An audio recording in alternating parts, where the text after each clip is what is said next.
Mummy ನಿಮ್ಮ ಫ್ರೆಂಡ್ಸ್ನೆಲ್ಲ ಎಲ್ಲಿಗೆ ಕರ್ಕೊಂಡು ಹೋಗ್ತಿದ್ದೀರಾ? ಬಿಲೇಶ್ ಹೊಲಕ್ಕೆ ಕರ್ಕೊಂಡು ಹೋಗ್ತಾ ಇದ್ದೀನಿ.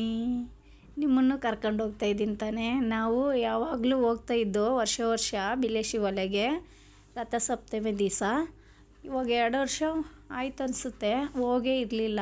ಇಲ್ಲಿ ಮಾತ್ರ ಜಾತ್ರೆ ಸೂಪರಾಗಿ ಮಾಡ್ತಾರೆ.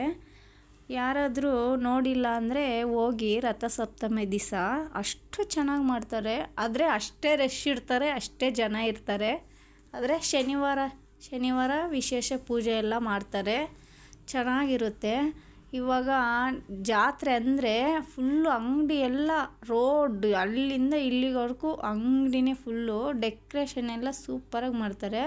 ಆದರೆ ಒಳಗಡೆ ದೇವಸ್ಥಾನ ಒಳಗಡೆ ಇದು ಗರ್ಭಗುಡಿಯಲ್ಲೆಲ್ಲ ಫೋಟೋ ತೆಗಿಯೋಕ್ಕೆ ಬಿಡೋಲ್ಲ, ಅಷ್ಟು ಸ್ಟ್ರಿಕ್ಟಾಗಿರ್ತಾರೆ. ಇವಾಗ ಇಲ್ಲಿ ಇದೆಯಲ್ಲ ರಥ, ಇದೆಲ್ಲ ಹೊಸ್ದಾಗಿ ಮಾಡಿಸಿರೋದು. ಫಸ್ಟೆಲ್ಲ ನಾವು 2 ವರ್ಷ ಮುಂಚೆ ಎಲ್ಲ ಬಂದಿದ್ದೀವಿ, ಇದೆಲ್ಲ ಇರಲಿಲ್ಲ. ಈ ವರ್ಷ ಅನಿಸುತ್ತೆ ಫಸ್ಟ್ ಮಾಡಿಸಿರೋದು. ಚೆನ್ನಾಗಿದೆ. ಆದರೆ ಶನಿವಾರ ಮಾತ್ರ ಸೂಪರಾಗಿ ಮಾಡ್ತಾರೆ. ಅಷ್ಟು ಜಾತ್ರೆ ಚೆನ್ನಾಗಿ ಮಾಡ್ತಾರೆ. ಊಟನೂ ಇರುತ್ತೆ, ಅಷ್ಟು ಚೆನ್ನಾಗಿರುತ್ತೆ. ಹೋಗಿ ನೋಡಿ.